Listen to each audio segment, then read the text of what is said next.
Welcome back. Welcome back to another episode of the Fifth Quarter Podcast. I'm your host, Marcus Jones, the City Cowboy, coming to you live from Memphis, Tennessee. And we are back with another special episode as we continue our pre-training camp roster breakdown. Sorry for the technical difficulties right there. But we are still here. We are still active, and we are ready to talk about some Cowboys football. Thank you guys for joining us tonight. I see our viewers from X are already in and already live. So thank you guys for joining us. Once again, everybody joining us from X. If you'd like the opportunity to join in on the conversation, please one day join us on YouTube. You can find me at Bluff City Cowboys. Go over, hit that subscribe button. Get in the comments. Let us know your thoughts on any topics we're talking about. And if you guys haven't done so already, be sure to find us on Facebook at DC4L.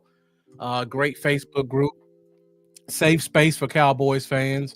We have about 15 admin who are consistently monitoring the page. So we don't allow any bullying. We don't allow any hate speech. We don't allow any political views.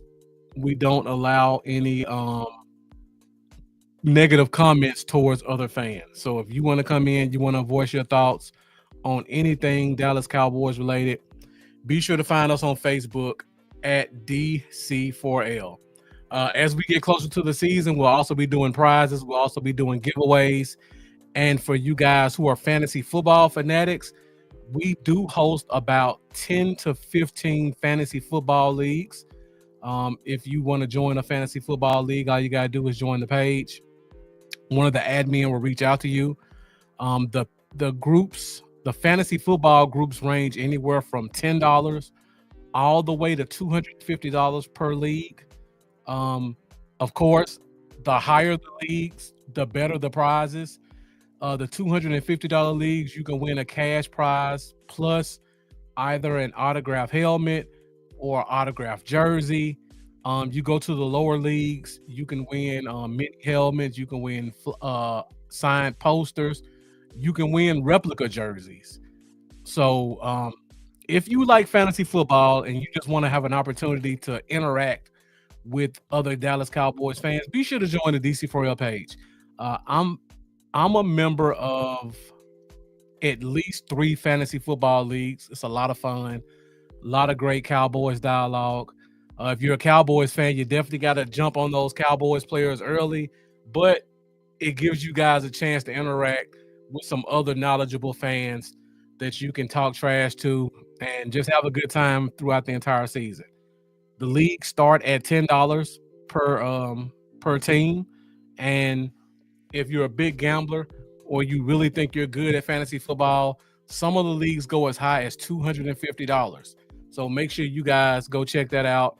I think they've started posting now. So if you would like to join a fantasy football league, go over to DC4L and just sign up today. If you don't have a Facebook page, you can reach out to me directly and I will try to connect you with one of the admin who are the managers over a fantasy league, and I'll get you taken care of. Alasia Johnson looks like a new name. Thank you for joining us, Alasia. Appreciate you tuning in to the Fifth Quarter Podcast tonight. Thank you guys who are joining. I see the views are starting to go up in the DC4L group. So thank you guys who are joining us from the DC4L Facebook group. Appreciate you tuning in. Tonight's topic is the safety position. If you've been following us for the past few weeks, you pretty much have an idea of how this is going to go. We're going to give you a breakdown of all the players at that position. I'll give you my thoughts on how they fit in the pecking order, who's a starter, who's a backup, who's on the fence. I'll give you some details about some guys you know, as well as some guys you probably don't know. So if you're joining us for the first time, or if you just want to learn a little bit more about the team and what we can expect as we go into training camp, you guys should be in for a good show. And as always, this is an interactive show. So we are fueled by the Fifth Quarter Nation. So for those of you who are watching from YouTube and Facebook, Be sure to get in the comments. Let me know your thoughts. Let me know if you have any questions, any comments, anything Dallas Cowboys related. We are wide open for another great show. And for those of you who are first time joiners, I don't like to talk for a long time. I'm going to get you guys in and out within an hour. So get your questions in and let's get to it.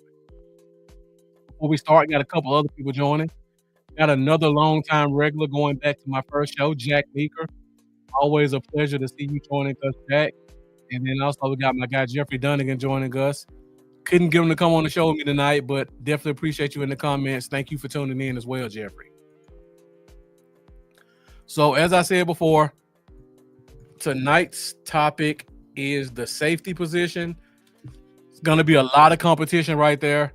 I'm going to give you guys my thoughts on where we start off in terms of pecking order going in the training camp, but I'm confident that this will definitely change as we go through training camp, preseason, and eventually get to the regular season. So let's go ahead and get into it so I won't hold you guys up any longer. Let's go ahead and talk about this safety position. All right, so let's start off first with the starters. Now, again, this is just my pre-training camp thoughts. I think just because of experience and because of new coaching staff and because the coaching staff doesn't have a lot of familiarity with a lot of players, I think we start off first. Malik Hooker, Donovan Wilson, both enter training camp as the starters. To me, there's not a doubt in my mind that Donovan Wilson loses his spot. I wouldn't be surprised if he ends up getting traded sometime during the preseason, but I definitely do not see him being our starter as we go into week one.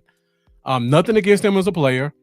I think for what he does, he is great at it. He's a great in the box guy. He's a great tackle in open space guy. He's a big hitter. But we are transitioning into a cover 2 zone scheme. And when you're playing a cover 2 zone, you need a guy who can cover in space.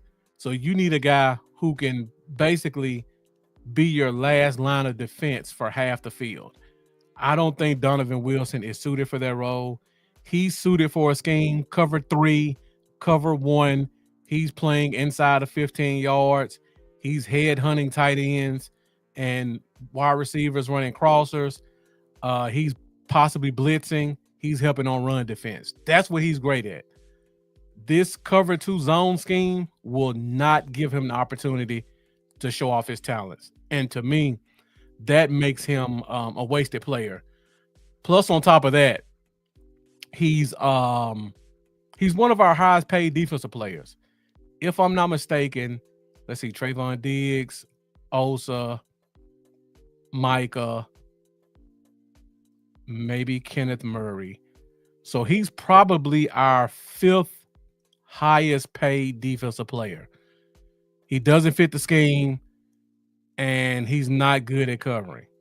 I think the writing's on the wall for him. All right, so I see we got a couple other people joining us. Jeff, definitely, those young guns are definitely coming. We're about to start talking about some of these young guns in a minute. Jack Meeker's already alluding to a couple of them that we'll get to in a second. We got my guy Charlie joining us. Thank you for tuning in, Charlie. Hopefully you'll get back in the podcast game at some point soon. We'll have to do another show again soon, Charlie. We'll probably do a Friday night show because sometimes your comments aren't made for prime time Thursday nights, Wednesday nights. So we got to get together on a Friday night show, Charlie, sometime and talk before training camp or during training camp. So definitely, Charlie, get up with me sometime and we can set up a show on a Friday night. All right, now going back to this again, Donovan Wilson, talented player for what he does. I don't think he fits the scheme, unfortunately. We'll talk about the next guy, Malik Hooker. Now, I know the fan base is kind of down on Malik Hooker right now. He didn't have the best of seasons last year, but overall, I still feel he's a solid player. I just talked about scheme fit. Donovan Wilson does not fit a cover 2 zone scheme. I actually think Malik Hooker does. If you guys recall, Malik Hooker was actually drafted by the Colts while Eberflus was the defensive coordinator. So he came into the league playing that cover 2 zone scheme. And when he was not injured, he was actually a pretty good player. We talked about this a couple weeks ago with the defensive tackles and the linebackers. We talked about defensive tackles. They brought in the kid from the Jets, Solomon Thomas. He's familiar with the coaching staff. He's good friends with the defensive line coach. He gives you that veteran presence. He knows the scheme. We talked about this with the linebacker position. They brought in Jack Sanborn. He came with Eberflus from Chicago. Eberflus is a linebacker guy. I don't know if fans know that, but Eberflus started his career off as a linebackers coach. So he brought Jack Sanborn in, another veteran, another voice in the position room, a guy who can be a leader on the field. He knows the scheme. People forget Malik Hooker started off with the Colts. David Overstreet, who's our secondary coach, that was his defensive backs coach with Indy. So we didn't have to bring a guy in the secondary because we already had Malik Hooker here. Now, Jeff brings up a good point. He is a little long in the tooth. I think he's 29 years old. He is getting a bit slower, but cover 2 zone scheme, I don't think he's slow enough where he can't cover his half of the field. Having knowledge of a position, even though you may not have it athletically, sometimes your mental can make up for the lack of athleticism. And I think this is one of those positions that we have Malik Hooker in now. Now, that's not saying he may not lose his spot, because I agree with Jeff what he said earlier. These young guns are coming for positions. But I just think when you factor in the experience level and the familiarity with the scheme and the familiarity the coaches have with him, it's going to take a lot for him to lose his starting spot.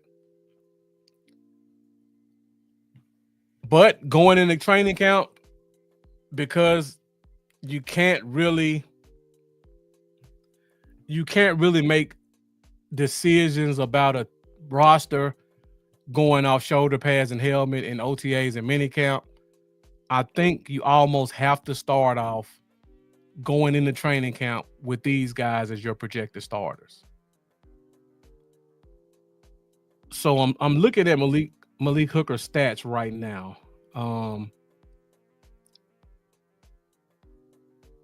Pretty good stats. Last year he had 80 tackles, 2 interceptions. Started all 17 games for the first time in his career. The year before that, played 15 of 16 games, 50 tackles, 1 interception. I mean, he's not setting the world on fire, but I think he's a more than capable safety. And as he's gotten older and slower, like you said, Jeff, he has a bit of position flex where you could put him at free or strong. So let's say one of these young guys just looks amazing at free safety.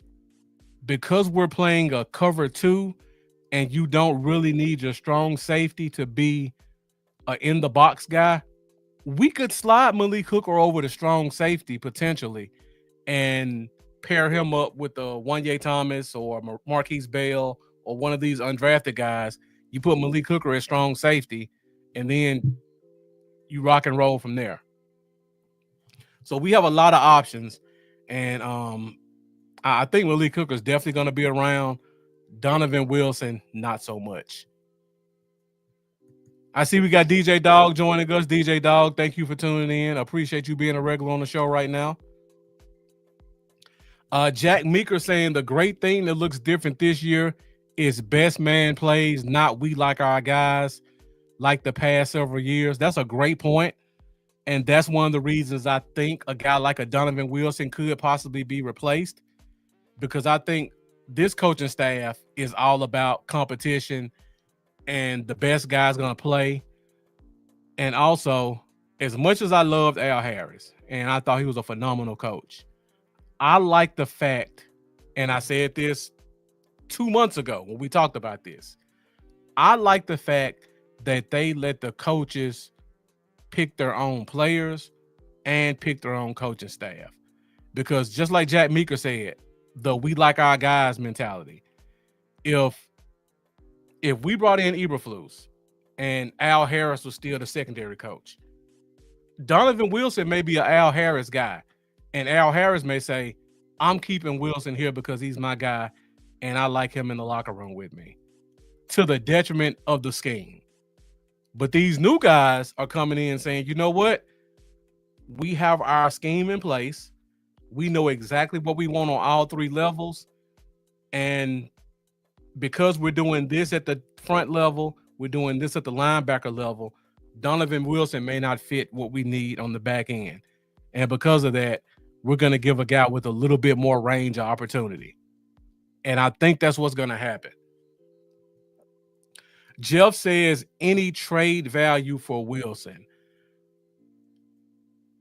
I think Donovan Wilson probably has minimal trade value. Let me look up his stats really quick while I'm here. All right, so Donovan Wilson's stats last year. He played all 17 games. He had 4.5 sacks, which is really good for a safety. He had 82 tackles, which is really good for a safety. He also had 1 interception. But again, he's playing in the box a lot. His last 3 years in terms of tackles were 82, 88, and 101. Those are great stats for a safety. If you're playing a cover 1, cover 3 type scheme. So I think for that, and Jeff, he can play special teams also, but with his contract, he's not going to be playing heavy special teams somewhere. Because if I'm not mistaken, he's making, his contract is $7 million a year. This year, his base salary is $6.5 million. So if Dallas were to trade him, they would save about $5 million, which again, to me, makes him a great trade candidate. You know, the Micah Parsons contract is coming up. You need to get every dollar you can get. You save $5 million by cutting or trading Donovan Wilson. To me, that's a no-brainer. But he's 28 and he's in the last year of his deal.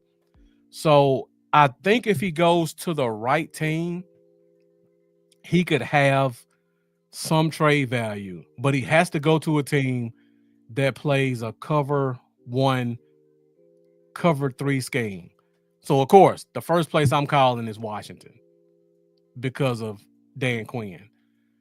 I would also look at the Niners. They just lost Hufanga.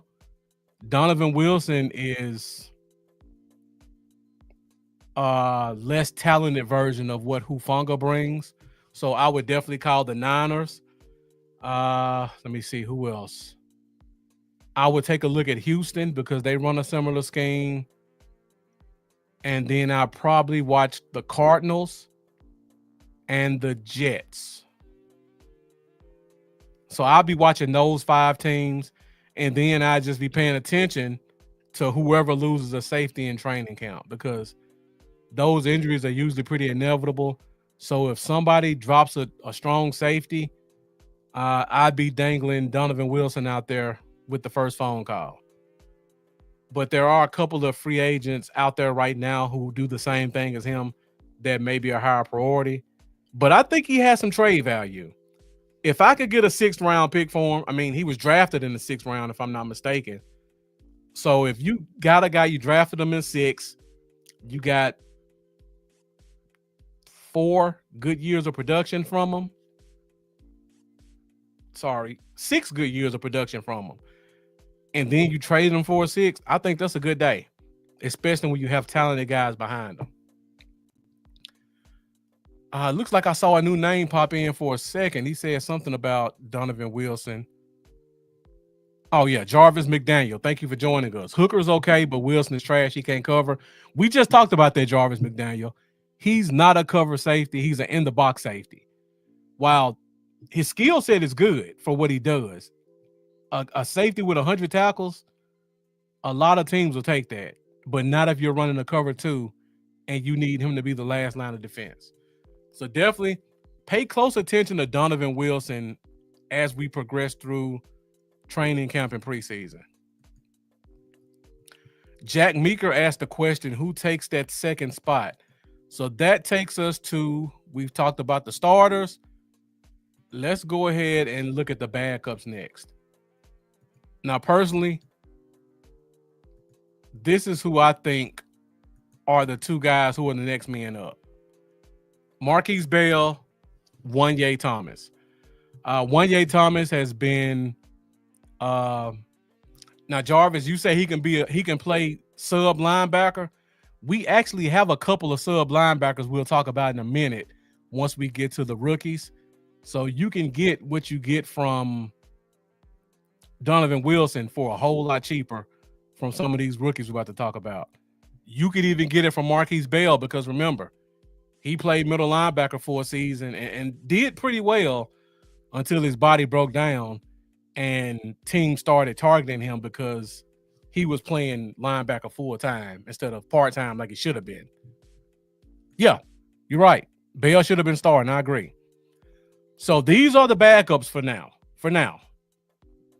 Wanye Thomas, Marquise Bell, 2 linebackers, 2 safeties, both of them about 6'3", both of them are pushing 220, 225. They're big guys, but they both move very well. Wanye Thomas is a borderline 4.4 guy, high 4.4 guy.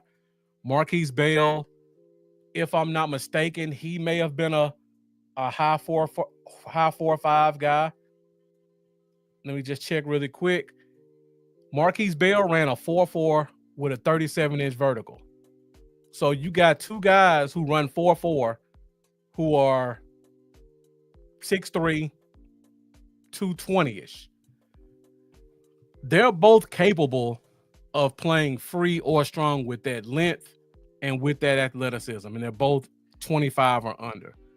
So I think both of these guys are going to be the guys that push Donovan Wilson because you get bigger, you get more athletic, you get younger, and you get cheaper.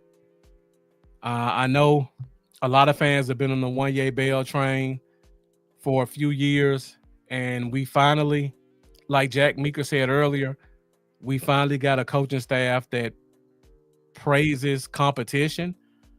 Wanye's been playing free safety, strong safety, nickel corner in OTAs and minicamp. So it seems like they're giving him every opportunity possible. Marquise Bell is just a borderline freak athlete. I think one of these guys is going to take that position. I don't know which one it's going to be. I think it's going to really come into play once we see them in pads. If I had to put money on it, I'm personally leaning more towards Marquise Bell than Wanye Thomas. But neither would surprise me if they were the starter opposite Malik Hooker. To be honest, it wouldn't surprise me if these both became the 2 starters.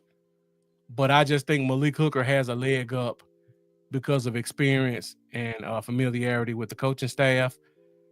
And he's been fairly productive for the past 3 years as an NFL player. Yeah, Jack Meeker, you already know. Barron is the hybrid safety linebacker, so is Bell. Thomas can play a little safety as well. I see we got Lee Harrison joining us again. Lee Harrison, thank you for tuning in. Appreciate you joining us. I see Jack Meeker is a diehard Syracuse fan because I keep seeing these 2 names pop up in the comments from him. Justin Barron, Elijah Clark. We're about to get there in a minute. Jack Meeker. So just stick with us. I think somebody asked the question. Jack Meeker said, "Can Bell be a good free?" I think Bell can play free or strong. I just said he's 6'3", 220, runs a 4.41. He has shown range when he does play. He has good ball skills. It just really comes down to what's between the ears for both of these guys, because neither one of them have had any extended playing time. So we really got to see what's between the ears once they actually get on the field and those real bullets start flying. And you've got a slot receiver running a post, and you've got your X receiver running a fade route. Does he know where to go and who to cover? Does he know how to watch his backside when somebody's running a 9 route down the sideline? Those are things you got to pay attention to when you're talking about safeties, because it's more than just athleticism. You literally have to cover half the field, and you're the last line of defense. All right, I see we got Jerome Lane joining us from Jersey. Got a Cowboys fan in Giants/Eagles territory. So appreciate you tuning in, Jerome Lane. All right, so these are the backups for now going into training camp. These are going to be some great battles at the safety position. I think actually safety position as a whole may be the most competitive position battle on the team. Some people could say running back. Personally, I think running back is already kind of decided year one. Positions as a whole,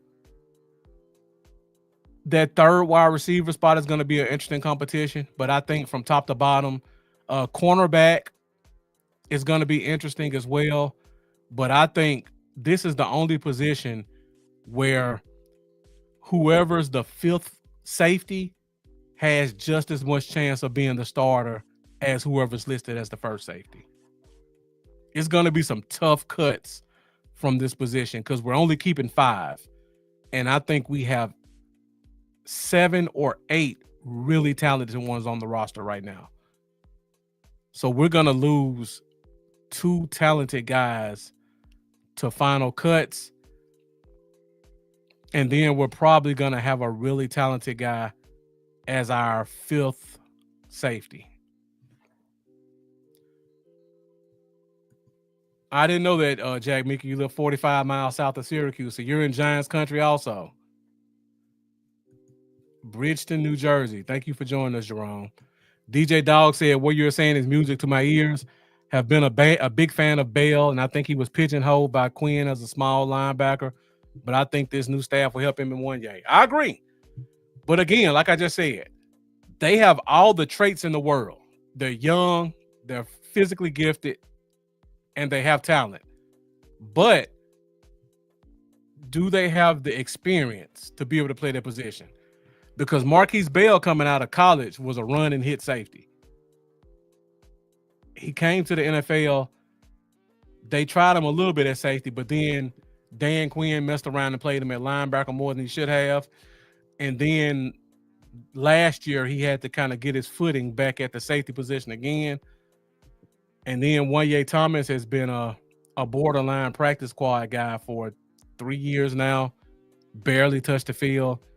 So I think they have the traits. We just got to see if they have it between the ears. And they only have a couple of weeks to show it.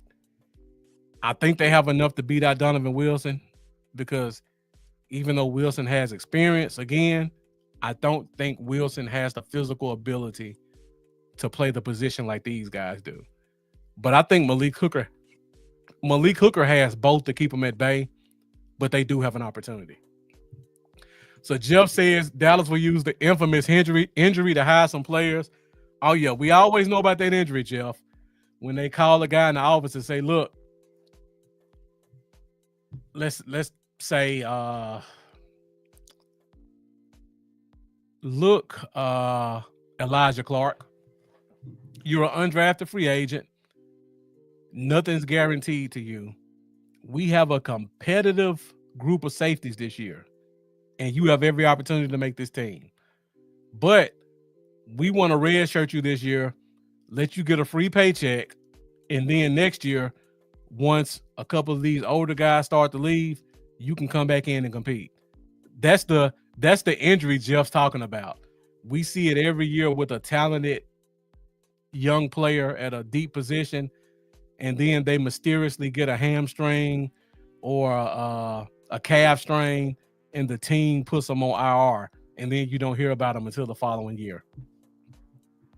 So if there's any position that happens in, it's definitely going to be the safety position. DJ Dog said, I think Clark and Barron will be kept as undrafted free agent guys to make the 53. All right, since you bring the names up, let's go ahead and go to our next group. So we just talked about the starters. We just talked about the backups. Let's talk about the young guns for a second. A lot of people have been alluding to it the whole show. So for you guys who aren't familiar, these three guys are all extremely talented guys. I still got the same screen up. These guys are all extremely talented, young, athletic, smart, and we're going to have some tough decisions to make because I really like all three of these players. Personally, I thought all three of these guys were 4th or 5th round draftable players, and we got all three of them as undrafted guys. So for the fans, Justin Barron, linebacker / safety from Syracuse. If you're in the comments, you've seen Jack Meeker posting about him a lot. And then you got his teammate, Elijah Clark, another safety from Syracuse. And then the last guy, Zion Childress, nickel corner / outside corner / free safety / strong safety from the University of Kentucky. All these guys were undrafted. All of them are extremely talented. It's gonna be ridiculous how competitive these guys are going to be in training camp. DJ Dog says, I think Barron is more of a cover, run, and hit linebacker. I could definitely see that. If you watched the show last week, I always talk about position flex at every position, and Justin Barron was the guy I talked about as the position flex guy, along with possibly Marquise Bell, because he's done it before. I really like Justin Barron as a player. I think he's athletic enough that he could play safety in NFL, but I think he's more valuable as a special teams guy. Definitely, DJ Dog, you're reading my mind on that one. He's definitely going to be valuable as a special teams guy. And he's definitely going to be valuable as third down nickel linebacker. Now, the question is, can we find a spot for him? Because that's the question we have with all these guys. So let's go a little bit deeper into these guys, because I did a undrafted free agent show a couple weeks ago where I talked a little bit more about their attributes. So let's go through those slides, and we'll talk about each one of these guys one at a time. All right, so Elijah Clark.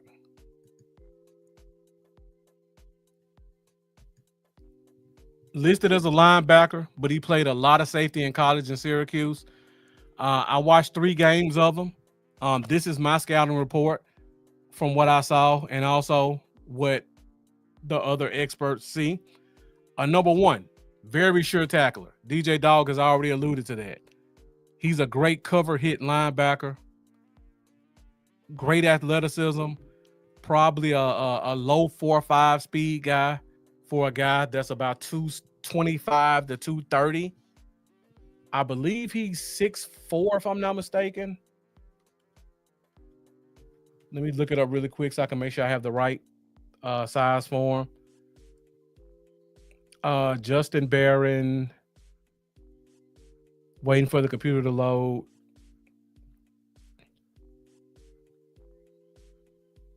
So he played safety, played linebacker. He's listed as 6'4", 225. He's probably closer to 6'3", but great in open space. The kid knows how to move in space. That's why I think he has the chance to be capable safety. He's versatile. Like I just said, he could play safety, he could play linebacker. Extremely smart. Remember what I said earlier in the show. Certain guys, what they lack in athleticism, they make up for in intellect. So while they may not have the athleticism to get from point A to point B, they're smart enough that they can read and react to a point that they're able to get the point from point A to point B. Long arms. If you guys can look at this picture right here, if he stood straight up, his arms, his hands would come below his thighs. So he's a long-limbed guy. Bit of a freak athlete. Just talked about that. He's 225, 230. Kind of along the lines of Marquise Bell. Probably a little bit bigger, but he's a 4.4 runner. He can cover tight ends well. So if you decide you want to do some cover 3 concepts or some man concepts, and you need him to lock up a tight end, he can definitely do that. One of the things he struggled with in college, when he played in the box, he had a tendency to get abused. And that's not something you want to see from a linebacker. But if you play him at safety and he's not in the box as much, I think he's going to be really good. And plus, in the league, he's going to be a specialist in terms of third downs. But overall, great player. This is going to be one of those tough guys that you have to make a decision on. All right, let's talk about his teammate, Elijah Clark. Again, you're going to see a recurring theme here because our coaching staff had a focus on what they were looking for in terms of free agents, drafted guys, and undrafted guys. Number one, sure tackler. He did not miss a lot of tackles in open space. Jack Meeker saying he's an excellent sticky guy. Versatile. He played free safety and strong safety pretty interchangeably. He played deep middle. He played the hash. He played in the box. He did it all, and he did it all fairly well. And that's a testament to his high intellect. He's a very smart player. You can see it on the field. When he's at safety, he's the guy directing traffic. When he's in the box, he's the guy directing traffic. And he's a vocal leader. When I watch a game, I can always tell who the leader is and who the smart guy on the field is by who's turning their head and who's pointing pre-snap. So for you guys who don't watch a lot of film, if you're looking for a smart linebacker or safety, you don't have to look at anything during the snaps. Watch them pre-snap. If they're the guy who's turning their head left and right, and they're watching who goes in motion, and they're watching what the quarterback does, and they're pointing at somebody, or they're pointing at a spot on the field, that lets you know that's a smart guy. Guys who don't have high intellect don't do that. They just sit in one spot and they read and react. But if somebody's out there and you see them being vocal or being demonstrative pre-snap, you know you've got a high intellect guy on your hands. And Elijah Clark was definitely one of those types of guys. He could play split safety. I just talked about that. He can play in the box. He can play deep. He can play quarters. He can play the hash. He can play cover 3. He can play in the box if you need him to. Now, he doesn't have the best hands, but again, he's a safety. I don't need my safety to have seven interceptions. If he gets it, it's great.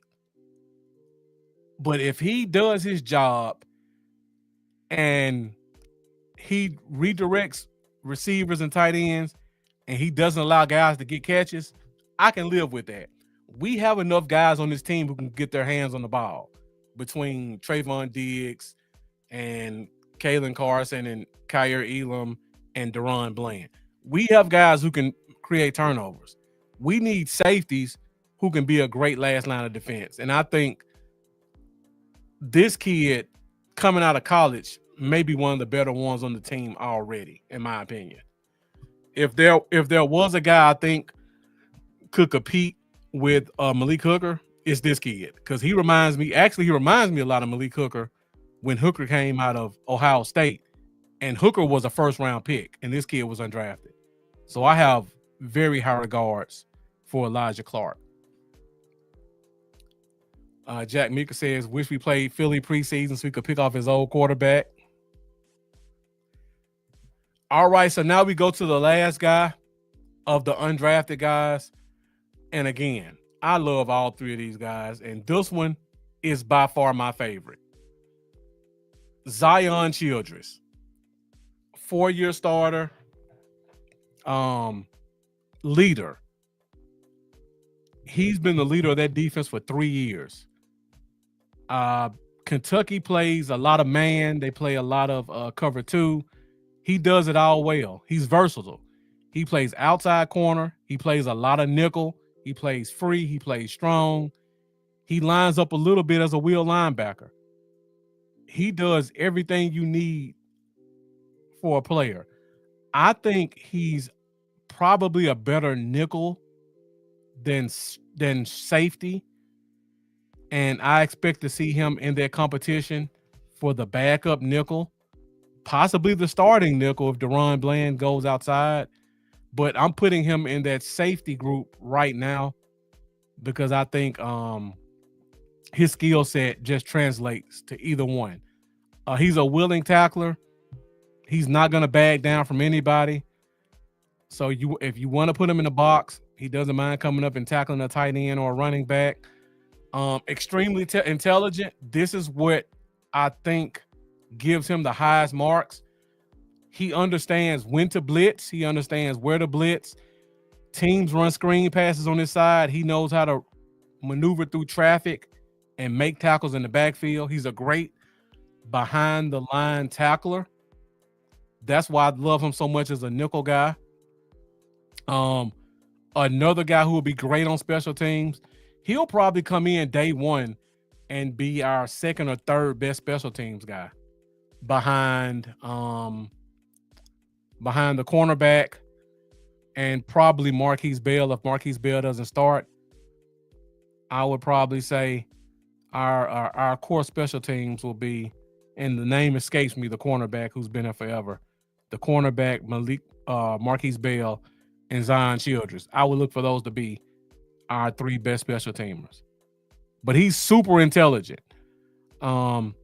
He's athletic enough, but he's not one of those freak athlete guys. That's one of the reasons he went undrafted. He didn't test particularly well. But the intelligence, thank you, Jeff, CJ Goodwin. The intelligence of Zion Childress helps him make up for the limited athleticism he has. Adding on to that, we're going to be playing what I think will be a cover two zone scheme. So when you're playing a zone, you need guys with a little bit more intelligence and a little less athleticism. Athleticism is great, but you want a guy who knows how to play a zone. And I think Zion's going to come in and just from an intellect level, just be a superstar when it comes to training camp and the film study and the classroom. Now, I'm not 100% certain if it will translate on the field. But remember, in training camp is 50% on the field and then probably another 50% in the classroom.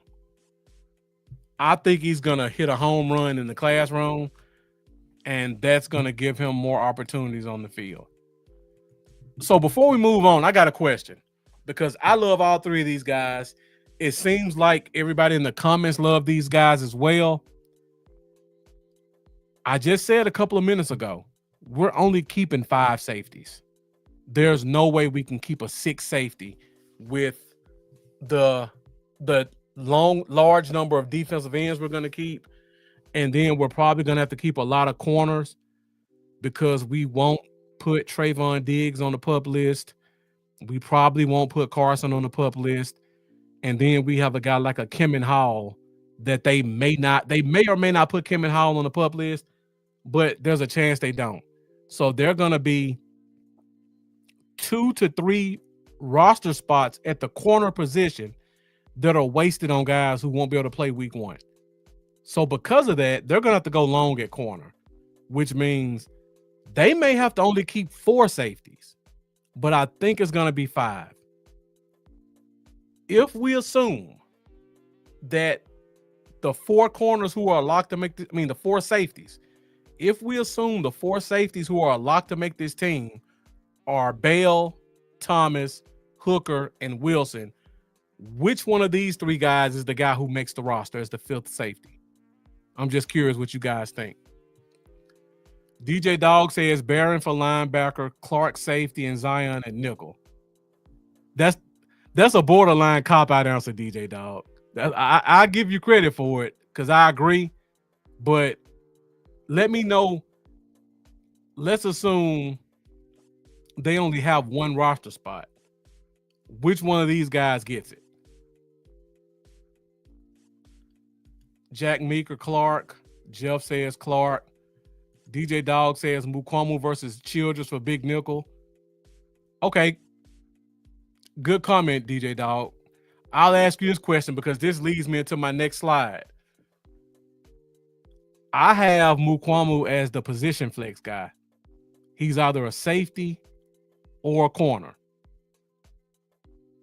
Let's assume Zion Childress is the same type of guy. Between Zion Childress and Mukuamu, who gets the roster spot and who gets cut? Because I think that's a question that the fans don't want to have a conversation about, but I think this is the year that you have to have that conversation because Mukuamu can't live off of college hype forever, and I think he's in the 3rd year of his deal, and we got 3 very talented young guys coming in who can do what he does, especially Zion Childress. It may not be enough room for him. So let's go ahead and go to that next slide while we're talking about it.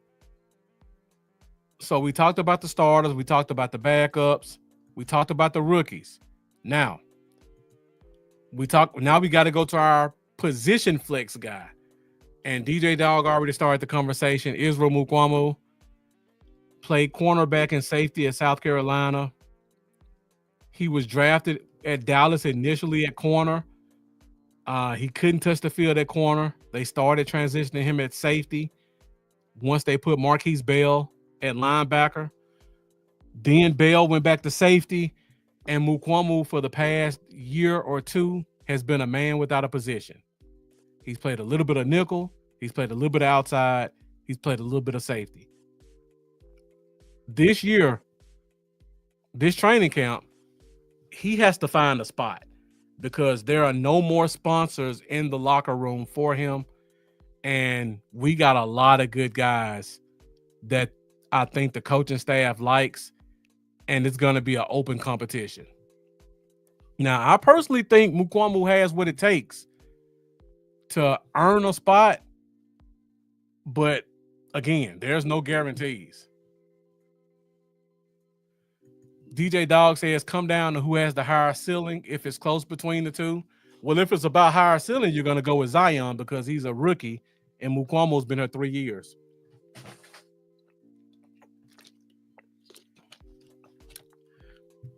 Jack Meeker says, unless Izzy really steps up, he gets the axe. I agree with that also. And I love Mukuamu. I love him coming out of South Carolina. I had him as a 2nd round corner. I think he fell to the 6th. I was shocked by that. I still think in a cover 2 zone scheme, he has a really good chance of being a good corner. But I think he has to find a spot, and I think he has to prove it. The safety room and the cornerback rooms are both full, but I gotta see it. Jeff says Childress because Izzy has had his chance, but I still like him. DJ Dog says the Landry philosophy. If you're not comfortable starting a player by the third year, time to look for a replacement. I like that philosophy also.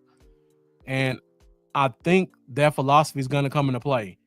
Now, unfortunately, for you guys who like Wanye Thomas and Marquise Bell, the same thing applies to them. But I think they're both more talented than Mukuamu and better suited for the safety position. So I don't think that's going to be a conversation we have to have with those two guys, but it's definitely something you have to consider. We got a lot of third-year guys on this team who just lost their sponsors, and they're in a room that's going to be tailored around competition. They really got to step their game up. It's no more I've been getting held back by the coaching staff because they like Donovan Wilson more, or they want to give Kalen Carson a chance because they drafted him in the 4th round. That's not the case anymore. Everybody has a clean slate. It's nut up or shut up. And DJ Dog says does not mean they have to start, but if they are needed, you should have confidence in them. I agree. I definitely agree with that. Jeff says sponsors sound like AA. Hey, in some situations, it is like AA. They've been sitting anonymous on the bench for 3 years because they don't have a sponsor. All right, we're at the 52-minute mark. We're almost done. We've talked about our starters. We talked about our backups. We talked about some of the young guns coming in on the team. And then we talked about our position flex guy. Now, personally, I think we have a very full, very young, and very talented safety group. But we always have to consider how can we make our roster better. So because of that, we have to look at what's out there in free agency. And while there aren't a lot of safeties out there, there are 2 that you would have to consider as possible replacements. The first one is Justin Simmons. If you guys have followed me for the past 5 years, you've probably heard me mention his name every year in the offseason. From the Vikings to the Eagles to wherever he played at last year. I think it was the Titans until now. He's a free agent again, guys. Super talented. He played for Denver. I forgot about Denver. Super talented safety, smart, athletic. He's 31 years old now. So we don't have to we don't really know what he has left in the tank. He had a solid year last year, but super smart, knows how to play the game, probably will be the cheapest he's ever been. So we just talked about the room is young. While these guys are intelligent, they lack experience. We may need a grown-up in the room, just like we did with Solomon Thomas.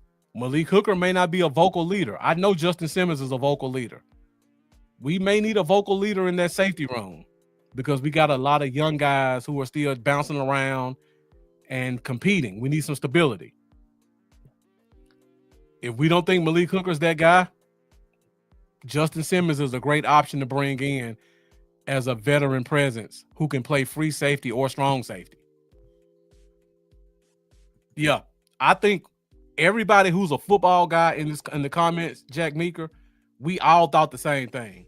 He was a guy we all wanted Dallas to draft. He was a guy that we wanted Dallas to sign as a free agent at least 5 times. But for some reason, our coaching staffs have not valued the safety position, and he's always just been a guy who's been available that we never looked at. And DJ Dog says, I like Simmons, but our track record for paying safeties is non-existent. I don't think Justin Simmons has a lot of options right now. Let me go to Spot Rack and see how much his contract was last year. So give me 1 second while I pull up Spot Rack. Last year, his contract, he was with the Falcons, and he was paid 1 year, $7.5 million. Okay, you might be right, DJ Dog. That contract would have to be cut in half before I think Dallas considered him. And then I'm also looking, his agent is Todd France. And if you're a diehard Cowboys fan, you know about Todd France's relationship with Jerry Jones in the Cowboys front office. That may explain why we've never had Justin Simmons as an option, because Todd France and Jerry Jones don't play well when it comes to contracts.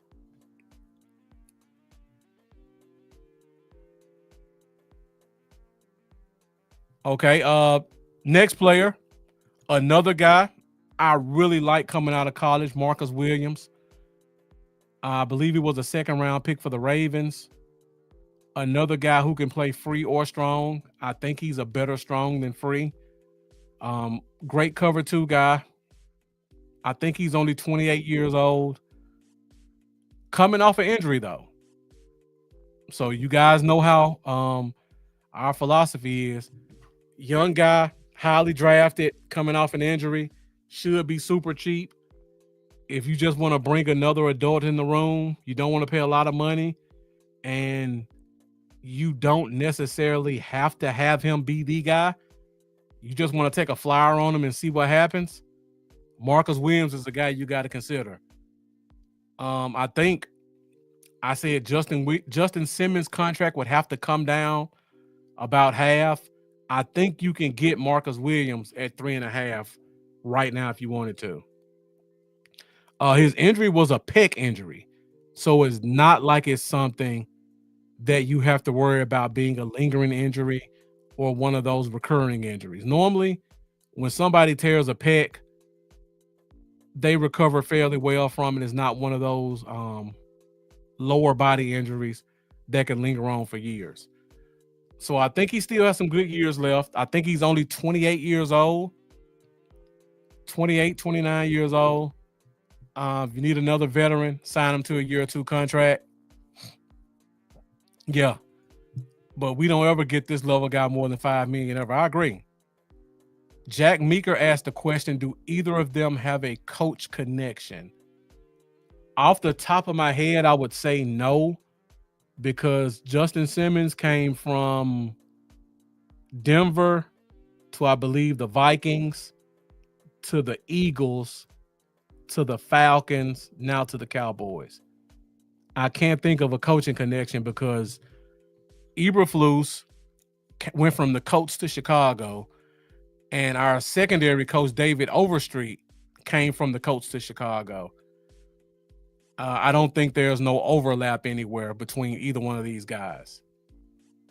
But good question, because I'm always looking at overlaps as well, because especially in free agency, and I did this show a couple of years ago. If you look at a big name free agent, if everybody's offering him the same money, you can almost guarantee that the reason he chose the team he went to is because of the position coach on their team. And I did this with Justin Simmons, by the way, 3 years ago when he went to the Eagles, because they had just signed his DB coach to the Eagles. And I said, if the contract was $10 million or less, he was signing with the Eagles. And that's exactly what happened. Simmons, yeah, he was the linebacker from Boston. The safety from Boston College. Yeah, that's the guy. I see we got the Lunatic joining us tonight. Appreciate that, the Lunatic.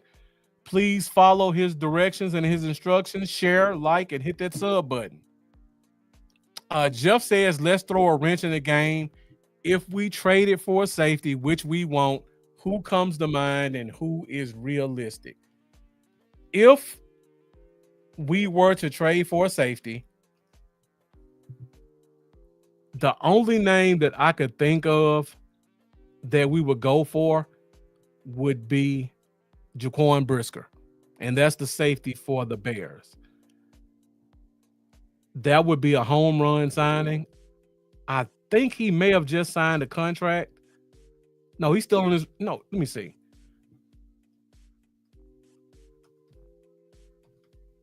Let me just make sure.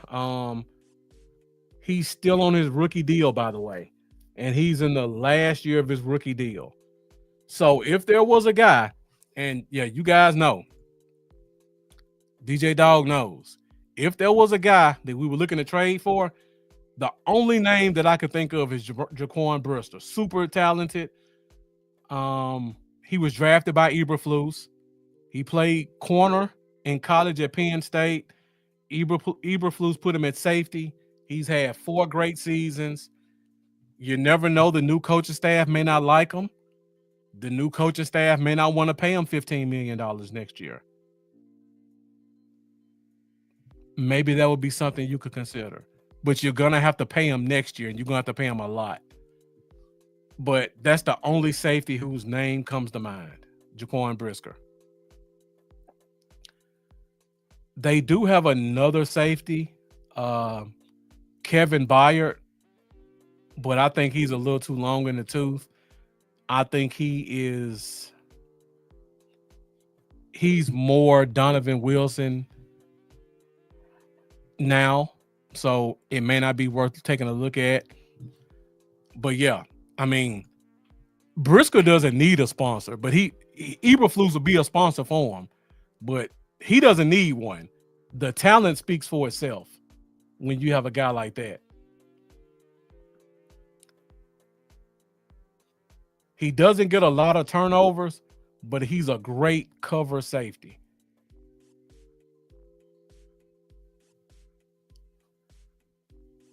He's a guy. He only played 5 games last year because of injury, but his first 2 seasons, he had 104 tackles, 105 tackles, at least 8 passes deflected, which for a safety position is a lot. And he had a over 70 PFF grade, which is good for that position. So Jaquan Brister is the guy I'll be paying attention to. DJ Dog asked a question. If we are trading for a safety or signing a free agent safety, what does that say for Bell and Thomas? Well, I talked about this earlier in the show, DJ Dog. What that would say to me is you've got 2 extremely athletic, physically gifted guys, but they don't have it between the ears. Because when you play in an Eberflus scheme, you got to be a smart player. And while you may be able to have the athleticism to cover half the field, you still got to know where you're going. You could be fast enough to get there, but you got to know where you're going when you get there. So if we were to look at a safety, that would tell me that those guys aren't mature enough, or they just don't have it between the ears enough to be able to be smart guys to be your last line of defense. And if that's the case, to me, there's nothing wrong with that. I mean, I know we would like for those guys to be better, but sometimes guys just are what they are. Physically athletic, and that's what got them in the league. But when you put them in a position where they have to understand concepts or be good in the locker room or be able to direct traffic and tell the linebackers and the corners in front of them what to do, some guys may not have it. A lot of guys don't have it, to be honest. And you got to have it at safety, middle linebacker, center, and quarterback. The middle of your defense, middle of your offense. So that would tell me, like I just said, you need an adult in the room. That's what that would tell me. You got to have another adult in the room, because Malik Hooker can't be the only adult in the room. And if he is, he needs to be a vocal adult. And that would tell me that also, that while Hooker may be good enough to be a starter, he's not vocal enough to rein in a 25-year-old Marquise Bell, a 25-year-old Wanye Thomas, 3 undrafted safeties that are all 20 or 21 years old. That's a lot of youth in one position. And you got to have an alpha in there who can kind of rein those guys in and keep them focused when you're not on the field. So that's what that would tell me, DJ Dog. Yeah, he is the safety from the Miracle in Minnesota. That's true. Now, I will say that one play haunted his career. He's a better player than that one play. He had a couple of good years with the Ravens. He got cut last year after the injury. I think he would be a solid guy. Stephen White, bringing up old painful memories of Dallas passing on Darnell Washington from Georgia. This week, the rumors of trade for Darnell to Dallas. I'm praying, even though it's BS. I would be shocked to see that one happen. We're going to talk about tight ends in a couple of weeks. We have a couple of guys who I think are going to be very competitive in their position. But I know that our offensive coordinator would love to see a guy like Darnell Washington as another blocker with Brevin Spann forward. So it may not be as big of a rumor as you think. There could be some truth to it because we're going to have to bring in another run blocking tight end because I think we're going to run a lot of 12 personnel this year. And if I'm not mistaken, the Steelers did just make a trade for Jonnu Smith along with Pat Freiermuth. And I think they may have drafted a tight end this year also. So Darnell Washington may have fallen to the bottom of that roster. Now I don't believe the Kyle Pitts rumor. Definitely not. If anything, they're gonna trade for a guy who can block. Yeah, they love Spann forward. They would love Darnell Washington. He's not gonna give you more than 3 catches a year, but he may pancake a defensive end. Yeah, that would be a ridiculous 12 personnel grouping if you had your offensive line and those 2 guys as your bookends. All right, guys. I think those are all the slides I have. So that's pretty much all we have for this week's show. You guys are really bringing it in the comments today. To be honest, I thought